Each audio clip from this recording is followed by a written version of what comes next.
এই গানটা আমার গাওয়া নিষেধ। আমার বলে দিছে যে গান গাইস না, এটা অনেক হয়েছে। এটা নিয়ে মানুষ প্রচার করতে যায়, যদি অপপ্রচার হয় তাহলে দরকার নাই তো। তার জন্য গানটা বন্ধ রাখতে চেয়েছিলাম। এরপরও প্রতিটা মঞ্চে গানটা গাইতেই হয়। গানের অন্তরা একটা বাকি রেখেছিলাম, কারণ আসলে আমি আগেই বলেছি, মানুষ এমন কিছু মানুষ আছে তাদের সাথে আমার কখনো দেখা হয় নাই। সে আমাকে চিনেও না, জানেও না, কিন্তু সে আমার নামে একটা বাজে কমেন্ট করে দিল। ওই কমেন্টটা মানসিকভাবে আমাকে কষ্ট দিতে পারে। আমি গানটা করেছি দেহতত্ত্ব, এটা সে বুঝলো না, বাট আজে বাজে কথা বলে দিল। যেহেতু এই অন্তরাটাই কেটে কেটে আপনারা ইউটিউবে ছাড়েন, যার জন্য নেগেটিভ দিকটাই বেশি আসে, তাই আমার কাছে এটা ভালো লাগে নাই। আর আমার উপরে অনেক কিছু আসে, যার জন্য এই অন্তরটা বাকি রেখেছিলাম। এই গানটা আমার গাওয়া নিষেধ। আমার বলে দিছে যে গান গাইস না, এটা অনেক হয়েছে। এটা নিয়ে মানুষ প্রচার করতে যায়, যদি অপপ্রচার হয় তাহলে দরকার নাই তো। তার জন্য গানটা বন্ধ রাখতে চেয়েছিলাম। এরপরও প্রতিটা মঞ্চে গানটা গাইতেই হয়। আপনার নাম কি ভাই?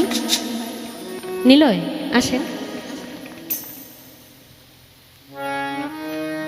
এই আমার এক ইউটিউবার ভাই, ওনার নাম নিলয়, চ্যানেলের নামটা যেন কি আপনার? বি বাউল মিডিয়া। উনি ভালো মানুষ। আসলে ছোট থেকেই যারা একটু শরীয়তের দিকে ঝুঁক, আমি তাদের খুব পছন্দ করি। ওনার মুখে খুব সুন্দর চাপ দাঁড়িয়ে আছে। তো আমি জানি কেনই মানুষের কথায় খুব আপসেট হয়ে যায়, মানে অল্পতেই খুব ভয় পেয়ে যায়, আতঙ্কে পড়ে যায়।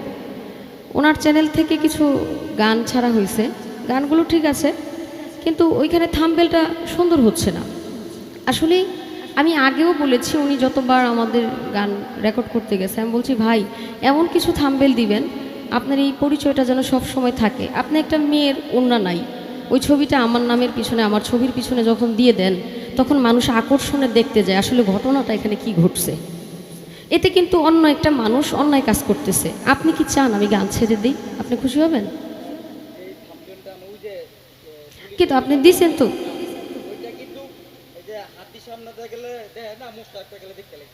না, 2 মিলিয়ন ভিউ হয়ে গেছে, ঠিক আছে। এই জায়গায় যদি 2 মিলিয়ন, এই জায়গায় যদি অপশন হইতাছে না, তা আমার এই 20,000 30,000 ভিউ এটা অপশন হইব না। এই জন্য আমি ওইখান থেকে আইন না আমার এটা লাগাইছি। ঠিক আছে, কিন্তু ওই ছবিটা তো যাইলো না। 2 মিলিয়ন ভিউ গেছে ওইটা। আরে ভাই এটা তো, এটা বলার জন্য তো ওনাকে নিয়ে আসা, কিন্তু উনি আপনার না, আমি তো আস্তে আস্তে সব দেখবো, এক চোখে তো দেখবো না, কিন্তু আপনি তো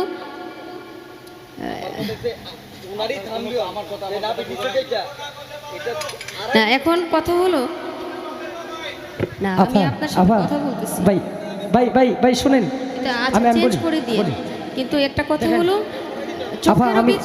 আমি একটু আপনার চোখেরও তো বিচার হবে। যারা এটা করছেন আসলে খুব খারাপ করছেন। কি আপনারা কি বলেন, খারাপ করছে না?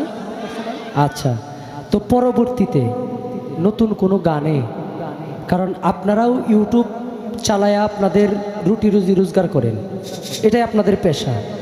তার মধ্যে আমাদের গানটা আপনারা সাইরা আপনারা এটা দিয়ে রুটি রোজগার করেন, এটা আপনাদের পেশা। আপনাদের মাধ্যমে আমরাও এটাও কৃতজ্ঞতা প্রকাশ করি। আপনাদেরকে ছাড় দিয়া বা আপনাদেরকে বাদ দিয়ে আমরা কোনো কিছু বলতে পারবো না।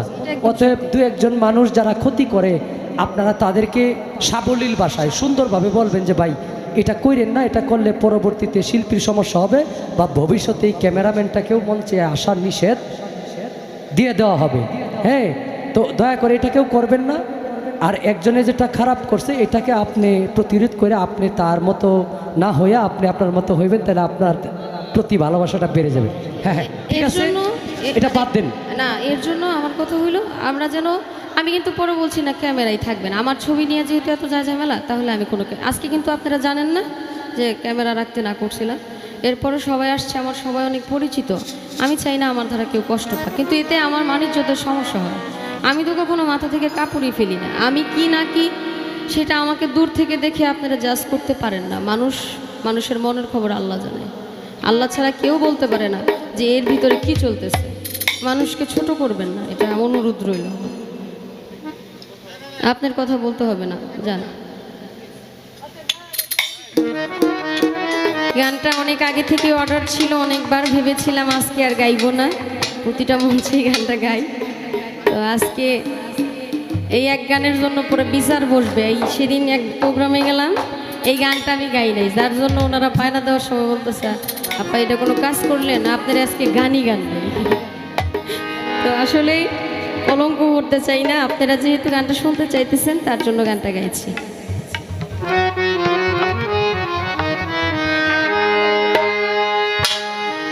অন্তরে অন্তরে দেখো রে মন চিন্তা করে, প্রভু সাই পরোয়ারে কি খেলা খেলায়। অন্তরে অন্তরে দেখো রে মনে চিন্তা করে, প্রভু সাই পরোয়ারে কি খেলা খেলায়।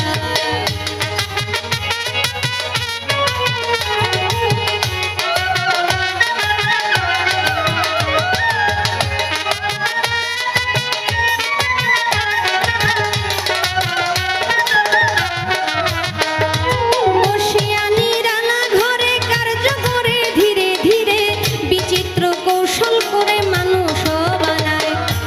সিয়া সফেদ লাল জর্দা চার রঙে করিয়া কাদা, বানাইয়া পরম সত্তা ভবে দে পাঠায়।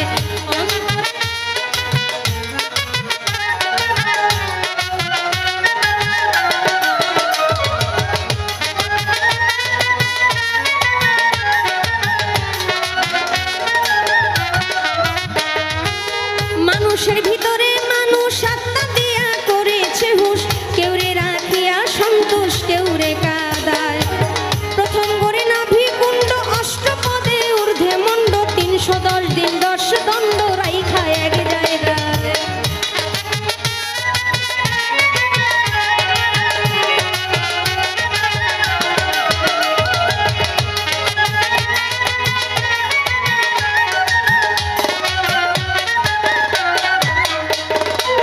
নাভি হইতে ঊর্ধ্বে সিনা, দেখতে তারে কি নমুনা, দুই দিগেতে দিছে টানা প্রেমের আরাধনায়। যেমন একটা রাজবাড়ি থরে থরে কর্মচারী, তুলনা রাবণের পুরী করা নাই যায়।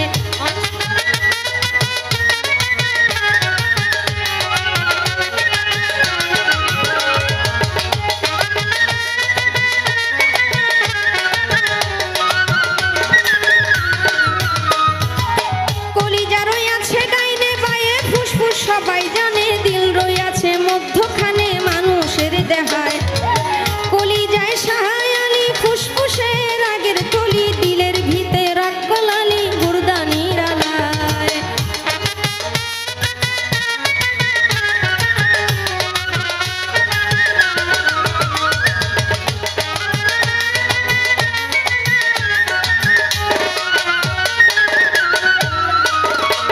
গুর্দার ভিতর 5টি কুঠা, সুন্দর সুন্দর নকশা কাটা, 5 জন অতিথি বেটা থাকে সেই জায়গায়। 5 5 25 গুণে কাম চালাইছে রাত্র দিনে, তারা 5 জন বৈশা থাকে ঘরের কোনায়।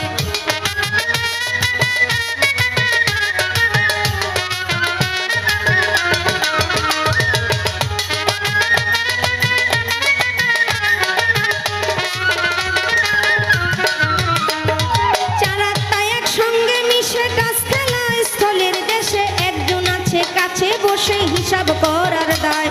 ডাকিতেছে দমের ভিন্তি 21,600 গুনতি, কাবার করে করা ভান্তি 24 ঘন্টায়।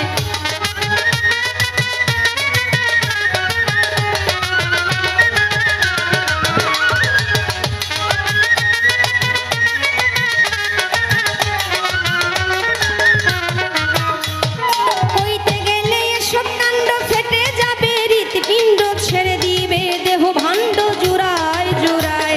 ভেবে কবি রশিদুদ্দিন কয় ভাণ্ডেতে ব্রহ্মাণ্ড রই, তালাশে পরিচয় করলেন সাধুরায়। অন্তরে অন্তরে দেখো রে মন চিন্তা করে, প্রভু সাই পরোয়ারে কি খেলা খেলায়। অন্তরে অন্তরে দেখো রে মন চিন্তা করে, প্রভু সাই পরোয়ারে কি খেলা খেলায়। অন্তরে অন্তরে দেখো রে মন চিন্তা করে, প্রভু সাই পরোয়ারে কি খেলা খেলায়।